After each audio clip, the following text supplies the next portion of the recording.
Maya, save yourself. Don't let them get you. They tell you love at first sight is a fairy tale.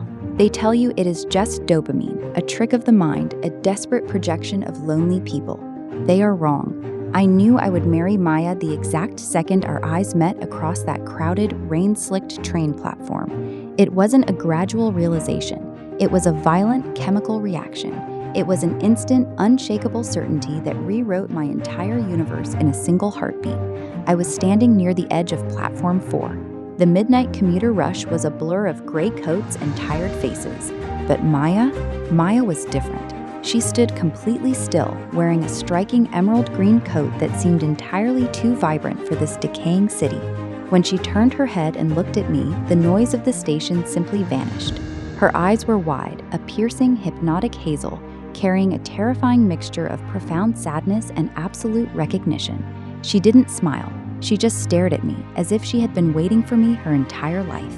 I took a step toward her. The train roared between us, cutting off my view.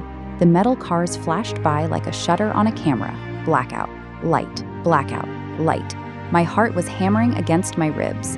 The moment the final car cleared, I lunged forward, terrified she would be gone. But she hadn't moved. She was standing right where the train had been, just inches from me now. I could smell her perfume, something sharp and unforgettable, like ozone and crushed white roses. "I'm Julian," I breathed, my voice shaking. She reached out, her fingers brushing the cuff of my jacket. Her touch felt like an electric current snapping through my skin. "I know," she whispered. Her voice was melody and desperation all at once. "And I am so sorry." Before I could ask what she meant, she grabbed my hand. Her grip was tight, almost painful. We didn't board the train. Instead, we walked out into the pouring rain, leaving the underground behind. We spent the next 6 hours walking the neon-lit streets of the city. We didn't talk about trivial things. We didn't talk about jobs or hobbies or the weather. We talked about our fears, our childhood dreams, the recurring nightmares we both shared. It felt like we were two halves of a fractured mirror finally aligning. By 5:30 a.m., the rain had stopped. We were sitting on a stone bench overlooking the foggy harbor. I felt a joy so profound it physically ached. I looked at her, the morning light catching the angles of her jaw, and I knew I would die for this woman. Maya froze. The color drained from her face instantly. She pulled her wrist up, staring at a sleek, matte black smartwatch I hadn't noticed before. The screen wasn't displaying numbers. It was displaying a pulsing amber warning light. She stood up so fast the bench groaned. She looked at me, her eyes overflowing with sudden, violent tears. "Julian, you need to leave right now," she gasped, backing away from me. "Don't go back to your apartment. Don't call your family. Just run. Run before they see you with me." I reached for her, my confusion morphing into instant panic. "Maya, what are you talking about? Who is they?" She looked around the empty harbor, her chest heaving. "Our 48 hours started the moment you looked at me, Julian, and the clock is ticking." I didn't leave. Of course I didn't leave. When you find the missing piece of your soul, you don't run away because of a vague threat. You hold on tighter.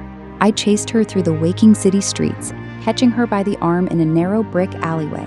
She fought me at first, crying, begging me to let her go for my own safety. But when I pulled her into my chest, she collapsed against me, sobbing into my shirt. "They control everything, Julian," she whispered, her voice muffled. "Who we are, where we go, who we are allowed to love. I escaped them 3 days ago, but they always find the anomalies. I don't care who they are," I told her, lifting her chin so she had to look into my eyes. "We have right now. We have today." We spent the day hiding in plain sight, but the romantic haze of the previous night had shifted into something frantic, electric, and desperate. Every time a black SUV drove past, Maya's posture went rigid. Every time a pedestrian walked too close, she shielded her face. It wasn't paranoia, it was the raw, primal fear of a hunted animal. Yet beneath the terror, the magnetism between us only grew stronger. It was as if the danger was a magnifying glass, intensifying every touch, every look, every word. We couldn't keep our hands off each other. We kissed in the back of crowded diners, whispered promises in the shadows of old libraries, and laughed to keep the dread at bay. By the next morning, the desperation reached a boiling point. We were sitting in a small, dingy diner on the edge of the county line.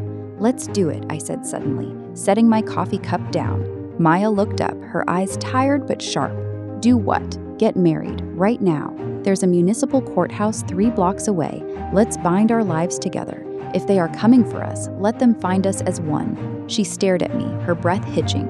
For a long moment, the diner was dead silent except for the sizzle of grease on the grill. Then a fierce, defiant smile broke across her face. "Yes," she whispered, "let's give them a war."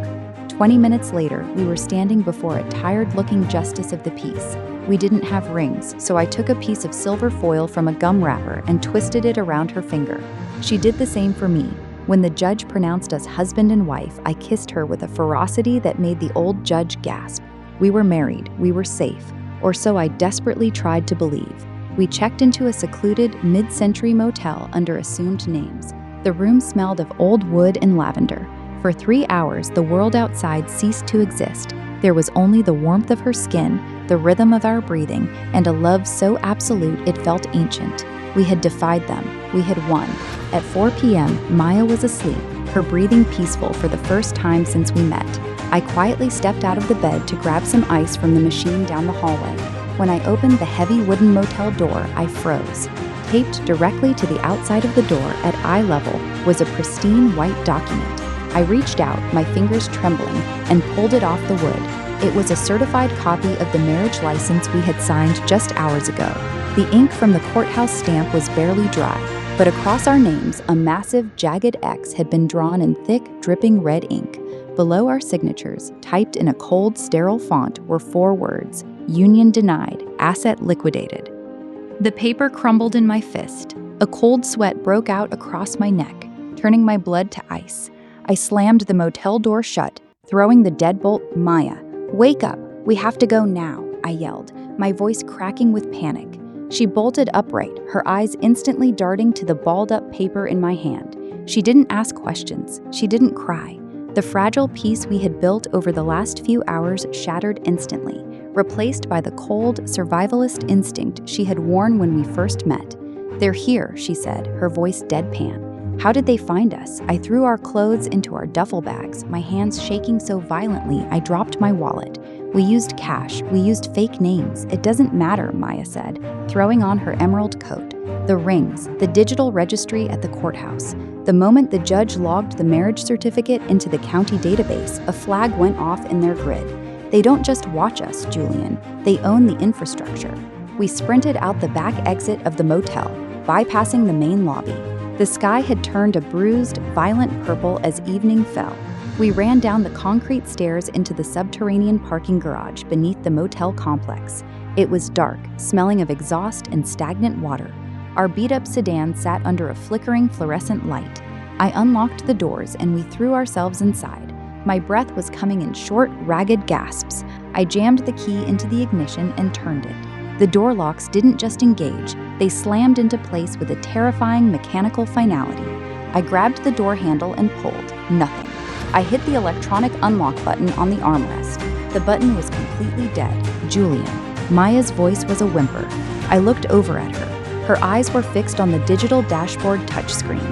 The radio station we had been listening to vanished. The screen flickered, glowing with a harsh, neon blue light. A digital graphic materialized on the display. It was a real-time electrocardiogram, a heart rate monitor. Above the pulsing green line, my full legal name was displayed in glowing letters. "Heart rate, 135 beats per minute," the screen read. Then, a sterile, synthesized female voice echoed from the car's surround sound speakers, filling the cramped cabin. "Anomaly Julian Vance identified. Unsanctioned genetic union detected. Secondary asset isolation complete. Initiating termination sequence." "No, no, no," I screamed, throwing my weight against the steering wheel. I slammed my fist into the driver's side window. The glass didn't even chip, it was reinforced. The car had been compromised before we even walked down the stairs. "Julian, don't breathe," Maya yelled, ripping a scarf from her neck and pressing it against my face. "It's a localized neurotoxin." A faint, sweet-smelling vapor began to billow from the dashboard vents. It looked like dry ice, swirling gracefully in the enclosed space. I held my breath, my lungs burning instantly, my chest tightening as if a steel band were wrapping around my ribs. I grabbed a metal tire iron from the floorboard behind my seat and swung it with everything I had against the windshield. The heavy iron struck the glass with a dull thud. It didn't leave a single scratch. The car was a rolling coffin. My heart rate on the dashboard screen spiked. 150 beats per minute, 165 beats per minute. My lungs screamed for oxygen. The air inside the cabin was growing thick, heavy, and suffocating. Through the glass, out in the shadows of the concrete garage, I saw the headlights of two massive black SUVs slowly turn on. They didn't approach, they just parked at the exit ramp, cutting off any possible escape. Their headlights cutting through the dim garage like the eyes of predators watching their prey drown. I couldn't hold my breath any longer. My body betrayed me. I gasped, taking in a massive lungful of the sweet, heavy vapor. The reaction was instantaneous. A freezing, paralyzing numbness crept into my fingertips, racing up my arms like liquid nitrogen. My vision began to fray at the edges, tunneling into a dark, pixelated blur. The tire iron slipped from my useless fingers, clattering onto the floorboard. Beside me, Maya was screaming. She was hitting the passenger window, her face contorted in an agony that had nothing to do with the toxin. The air vents on her side were completely closed. They weren't killing her. They were forcing her to watch. "Julian, stay with me, look at me," she cried, grabbing my face with her hands. Her skin felt incredibly warm against my freezing flesh. "Don't close your eyes, please, don't leave me." I tried to speak. I tried to tell her that I didn't regret it. I tried to tell her that 48 hours with her was worth a lifetime of ordinary existence. But my tongue felt like lead. My jaw wouldn't move. All that came out of my mouth was a faint, ragged wheeze. The dashboard monitor flashed a bright, angry crimson, 185 beats per minute, critical arrhythmia. Through the haze of my failing vision, I saw the driver's side door of the lead black SUV swing open. A man stepped out. He didn't wear a mask or tactical gear. He wore a perfectly tailored, charcoal gray three-piece suit.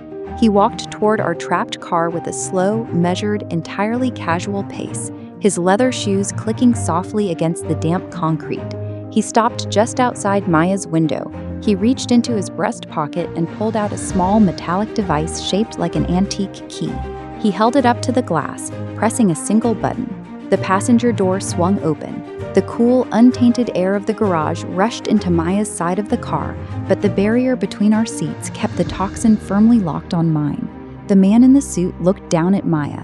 He didn't look angry. He looked profoundly bored. "The experiment is concluded, Maya," the man said. His voice was deep, cultured, and entirely devoid of human emotion. "You have had your anomaly.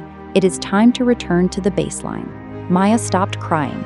The frantic, terrified girl who had held me just seconds ago vanished. A terrifying, dead silence fell over her. She slowly let go of my face. She didn't look at me anymore. Her hazel eyes turned glassy, reflecting the cold headlights of the SUVs. She turned her head away from me, toward the man in the suit. She stood up, stepping out of the car and into the open garage. She didn't look back at the rolling coffin where my life was ticking away. She smoothed down the front of her emerald green coat, bowed her head slightly, and whispered 5 words that shattered what little was left of my fading heart. "I am ready to come home." The man in the suit smiled, reached over and slammed the passenger door shut, locking me inside the dark. My vision faded entirely to black. The numbness took my mind. But then, my heart didn't start again. Instead, a massive, violent jolt of electricity tore through my entire chest, tearing me backward into consciousness. My eyes snapped open. The sweet vapor was gone. The car doors were wide open. The parking garage was completely empty. No SUVs, no man in a suit, no Maya. But sitting on the passenger seat right next to me was a pristine silver medical defibrillator case, completely empty. And taped to the dashboard screen, covering my name, was a new piece of paper with a handwritten note in Maya's elegant script.